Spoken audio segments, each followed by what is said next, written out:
this building has very shitty social and urban quality. And you see people here peeing on it, spitting on it, spraying with graffiti on it. When you pass by it, you try to avoid and to ignore it. And you know why you ignore it? Because the goddamn building ignores you.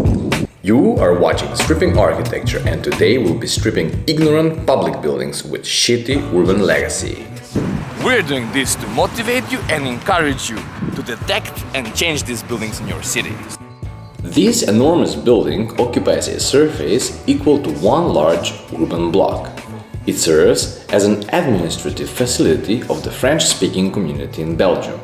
Therefore, this public building has more of a regional meaning, and it's not closely related with the surrounding communities on a municipal level.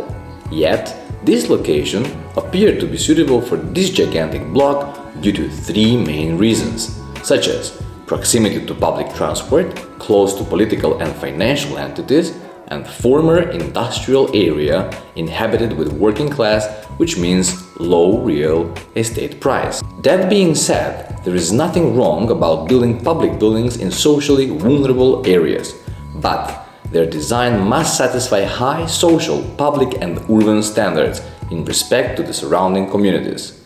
Well, this building is a representative of the opposite, and it was built in the most ignorant way. Let's have a look at it and reveal just a portion of its shitty urban quality through the following points. Number 1. Lack of landscape and squeezed sidewalks. Yeah, 30 years ago, when this building was erected, nobody gives shit about nature. And now, still stands same shitty, poor public space. Here, left 1 meter for pedestrian to pass by. We find it too aggressive.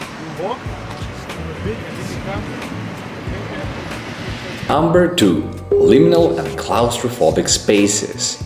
Enormous surfaces of nothingness, and when you see it from here is the pedestrian and here is the building, and it goes forever. Urban canyon, loads of shade, very like claustrophobic a little bit, surrounded by glass, not much people walking around, so it can be spooky. Even during the day, oh, imagine the night even. Someone can argue, yeah, but this is the back facade of the public building. There is a back facade and front facade, that doesn't work. Public building is a public building. I should respect people, because there are people who are living in the back of the building and in the front of the building. So we never give attention only for the front, which is wrong. Number 3. Explicit protective attitude. So we have all the codes, all the security systems, and the closed doors, the graffiti, the blind facade, all of that tells you that you should just back off, or we're not interested in you, you're not about to come here, it's not your job, it's not your business. Two panels have certain kind of dystopian feeling, or also the feeling this reminds me like when there's a hurricane and they kind of like block all the windows, and look at this. Like, yeah, what? They're gonna come out and they're gonna hit us. Anti-flooding. But look, like, it's like solid panel. Finally, they managed to put certain kind of plans and some landscape, and they still like caged it in. And you can see it on this other side. You see caged in, and on top of it, maybe you can see there's little spikes. So you're not. The other side, they decided to transform an old industrial site to co-working. Okay, hipster, whatever, call it whatever you want, but it does have very active life. Also, same. These guys have a gate.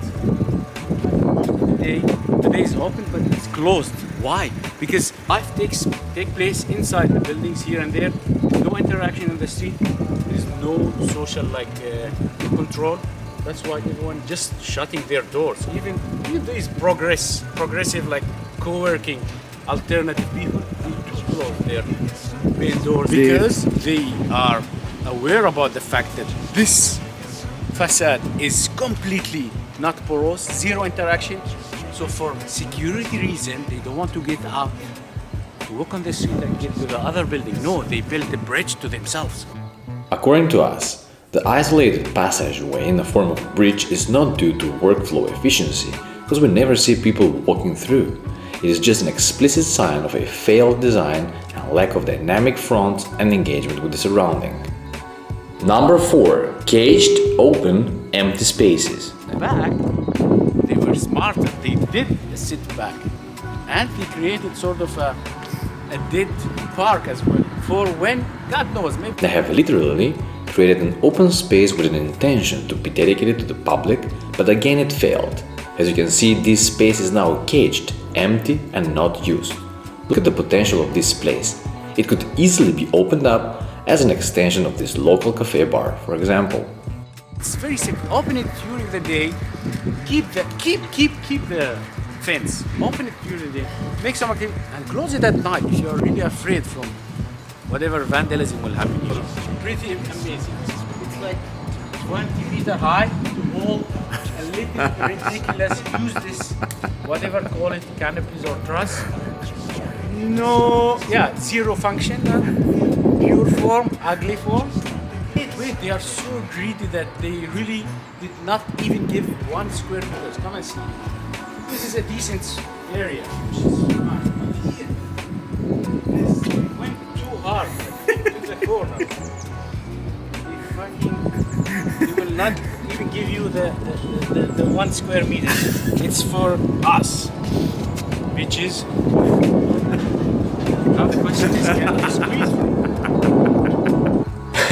So, because this building is real piece of shit, we didn't manage to fit the whole critique in one episode, so that's why stay tuned and we'll continue in the next episode with the observation of the front facade, which is even worse than this one. Thank you very much for watching and keep stripping architecture.